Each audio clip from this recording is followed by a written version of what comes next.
अगर आप चाहते हो कि तुम्हारा देश शांति के साथ प्रगति करे तो राष्ट्र से प्रेम करो, राष्ट्र के हर नागरिक से प्रेम करो। और जिस दिन तुम प्रेम करना सीख जाओगे, तुम मानवता के प्रतिनिधि बन जाओगे, विश्व पुरुष बन जाओगे। आपको याद होगा स्वामी विवेकानंद अमेरिका गए थे। उनके पहले जो संबोधन जो था, डियर ब्रदर्स एंड सिस्टर्स, उसमें क्या था?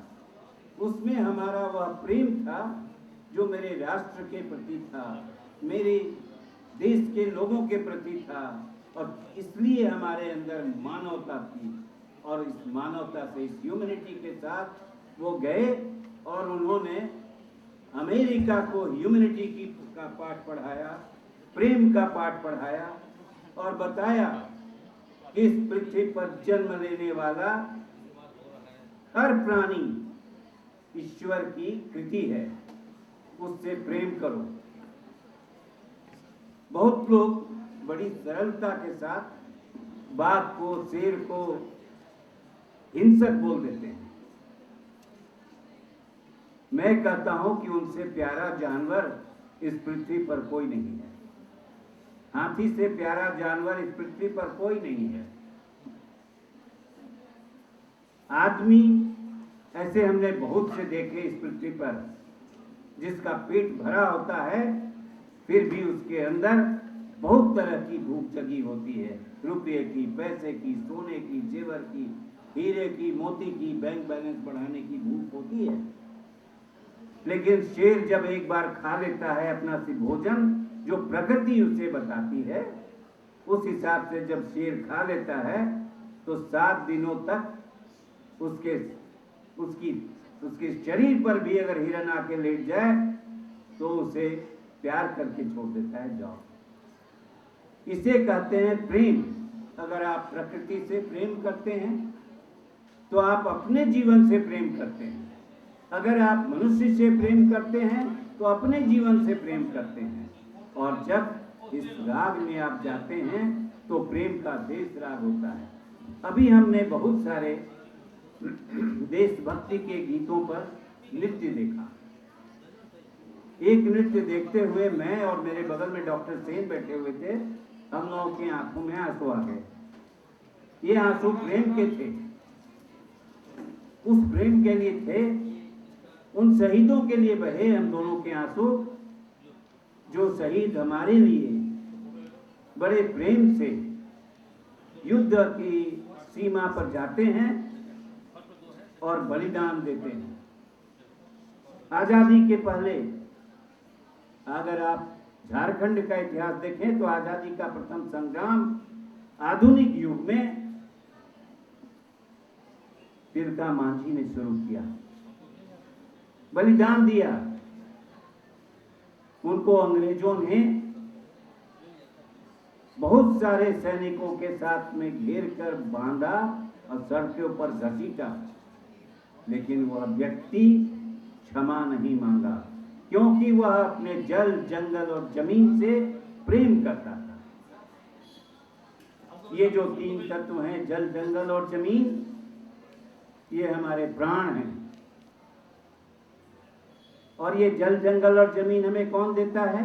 प्रकृति। तो प्रकृति से प्रेम करने वाले, प्रकृति की पूजा करने वाले हम हैं। और इस भारतवर्ष में का जो निर्माण हुआ, जम्बू द्वीप का जो भारतवर्ष बनना है, इंडिया बनना है, इसका हिंदुस्तान बनना है, इन सब के पीछे एक ही बल है, वह है प्रेम का, सहयोग का, सद्भावना का और समाज को जोड़ने का। समाज का तात्पर्य है, क्यों हम समाज बनाते हैं? ऐसा नहीं है कि पशुओं का समाज नहीं होता, पशुओं के भी समाज होते हैं। बाघों का समाज होता है, हाथियों का समाज होता है, हाथी अपने बच्चे के लिए कुछ भी कर सकता है। आदमी को अगर आप देखें, आदमी भाग सकता है अपने बच्चे को छोड़कर जले हुए घर में, जलते हुए घर में। हाथी नहीं भागेगा। वह उस घर में घुस जाएगा, उस जंगल में घुस जाएगा जहां उसका बच्चा चिंगार रहा है, भले वह उसके साथ उसकी भी मृत्यु हो जाए। इसलिए मैं आपसे यह अनुरोध करूंगा कि आप अपने जीवन में यह मानकर चलें कि ऊपर बैठा ईश्वर एक है और पृथ्वी पर हर जीव जंतु, आदमी, मनुष्य, जितने भी प्राणी हैं, पेड़ हैं, पौधे हैं, पत्थर हैं, पहाड़ हैं, झरने हैं और टुंगरी हैं, खेत हैं, ये सब ईश्वर की कृतियां हैं और इन सब से हमें प्रेम करना है। इन सब के साथ हमको जीना मरना है। इन सब के साथ हमें कुछ न कुछ रिश्ता जोड़ के चलना है, जो प्रेम का रिश्ता होगा। ये प्रेम का रिश्ता ही आदमी को आदमी बनाता है, मनुष्यता प्रदान करता है और वह मानवीय हो जाता है। इब्राहिम लोदी से एक छोटी सी बच्ची ने पूछा था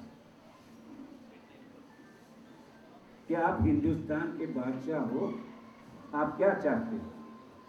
तो उन्होंने कहा था कि मैं कण कण में प्रेम चाहता हूं, मोहब्बत चाहता हूं। हम क्यों नहीं चाहते? हमें भी चाहना, हमें भी यह सोचना चाहिए कि हमारे जीवन का सबसे बहुमूल्य वस्तु जो हमारे पास ईश्वर ने दिया है वह प्रेम है, जो कितना भी आप बांटोगे बढ़ेगा घटेगा नहीं, धन घट सकता है। धन्यवाद।